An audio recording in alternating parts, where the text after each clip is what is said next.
জন্ম দিতে যে ওই ডেলিভারি যখন দিয়েছিল 57+, 57 ইউনিটেরও বেশি ব্যথা তিনি সহ্য করেছিলেন, যেটা কোনো অ্যাক্সিডেন্টে আমাদের দেহে প্রত্যেকের 206টা হাড্ডি, কোন সড়ক দুর্ঘটনায় আপনার দেহের 20টা হাড্ডি একসাথে টাস টাস করে ভেঙে গেলে যত ব্যথা, তার চেয়েও বেশি ব্যথা।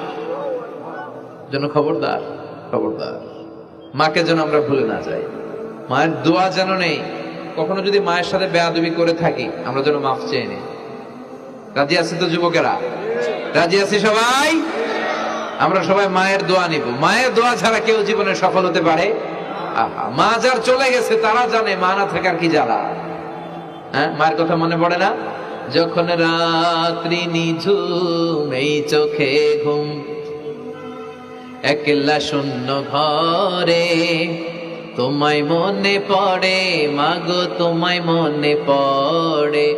জানি তোমার দোয়া পেলে উঠব সকল বাধা ঠেলে, তোমার দোয়া সকল কাজে ঝরছে মাথায় পড়ে। তোমায় মনে পড়ে মাগো, তোমায় মনে পড়ে। যখন রাত্রি নিঝুম, এই চোখে ঘুম, একলা শূন্য ঘরে, তোমায় মনে পড়ে মাগো, তোমায় মনে পড়ে। ঠিক কিনা? আমরা যারা মা হারা, বাবা হারা, আল্লাহর কাছে আমরা কামনা করি, আল্লাহ আমাদের বাবা মাকে তাদের কবরগুলোরে তুমি জান্নাতের টুকরা বানিয়ে দাও।